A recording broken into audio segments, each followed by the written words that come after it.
अगर आप दिल्ली में रहते हैं तो इस बार किसी भी तरीके के पटाखे दीपावली पर नहीं जला पाएंगे। ये फैसला लिया है दिल्ली सरकार ने। दिल्ली के पर्यावरण मंत्री गोपाल राय हमारे साथ हैं। गोपाल जी, पूरा क्या फैसला है? देखिए, हम सब लोग जानते हैं कि सर्दियों में दिल्ली के अंदर प्रदूषण का स्तर काफ़ी बढ़ने लगता है।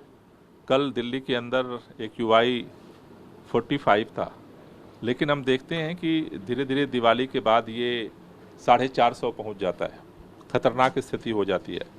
तो दिल्ली सरकार इस प्रदूषण को नियंत्रित करने के लिए लगातार विंटर एक्शन प्लान के माध्यम से काम कर रही है।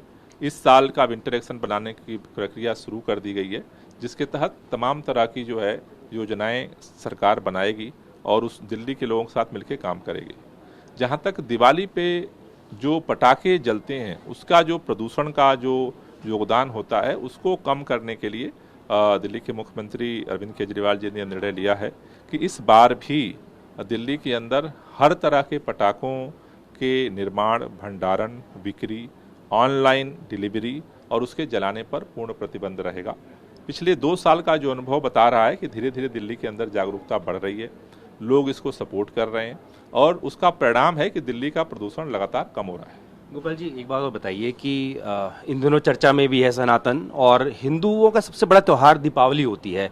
तो ऐसे में अब आप पे ये भी आरोप लग सकते हैं कि हिंदू के सबसे बड़े त्यौहार पे ही आपने ये बैन लगाया है, जबकि क्रिसमस से लेकर तमाम चीज़ों पे भी पटाखे जलाए जाते हैं। देखिए, दिल्ली के अंदर ही नहीं, पूरे देश के अंदर जितना ज़रूरी है हमारी धार्मिक आस्थाओं का अनुपालन करना, उतना ही बदले हुई परिस्थिति में है लोगों की ज़िंदगी को बचाना। ये भी धर्म का काम है। तो पटाखों पे प्रतिबंध लगाने का मतलब है कि त्यौहार को प्रतिबंधित करना नहीं है। दिल्ली में पिछली बार भी लोगों ने दिए जलाए, धूमधाम से दिवाली मनाया, लोगों ने मिठाइयाँ बांटी। मेरी अपील है लोगों से कि खूब दिए जलाइए, दिवाली धूमधाम से मनाइए, पटाखों पर प्रतिबंध लगाइए और लोगों की ज़िंदगी बचाइए। ज़िंदगी बचाना जितना ज़रूरी है उतना ही हमें अपने धार्मिक जो त्यौहार हैं उनको भी धूमधाम से मनाने की ज़रूरत है। तो मुझे लगता है कि दिल्ली वालों ने जिस तरह से सहयोग किया है, आगे भी हम मिल करके दिल्ली के अंदर प्रदूषण को कम करने में सहयोग करेंगे। और इन प्रतिबंधों का असर भी दिख रहा है कि धीरे धीरे जो तमाम प्रयास हो रहे हैं उसके परिणाम स्वरूप दिल्ली में प्रदूषण कम हो रहा है। आपने भी सुप्रीम कोर्ट के आदेश का जिक्र किया, उसमें ग्रीन क्रैकर्स को अलाउ किया था। तो क्या ऐसा नहीं कोई व्यवस्था बन सकती है जो ग्रीन क्रैकर्स हैं उनको ही अलाउ किया जाए, उसको थोड़ा मजबूती से?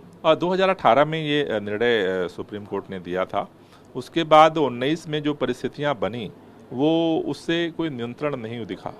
इसके बाद 2020 में फिर NGT ने निर्णय दिया था कि जहां भी पुअर कैटेगरी में AQI पहुंच जाता है वहां पे पूर्ण प्रतिबंध लगाया जाए, और उसके अनुसार फिर दिल्ली के अंदर ये निर्णय लिया गया। आपसे बहुत छोटा सा आखिरी सवाल कि हरियाणा और पंजाब का जो पराली का धुआं है वो भी दिल्ली में आता है, तो इस बार आप पंजाब से या फिर दिल्ली से किस तरह से कोऑर्डिनेशन बैठाएंगे? सभी सरकारों से पहले भी एक राउंड कृषि मंत्रालय ने राउंड मीटिंग की थी, और आगे भी अब विंटर एक्शन प्लान में सभी राज्यों से संपर्क करेंगे, और कोशिश यही है कि जो पराली का धुआं है उसको भी कम किया जाए। बात करने शुक्रिया।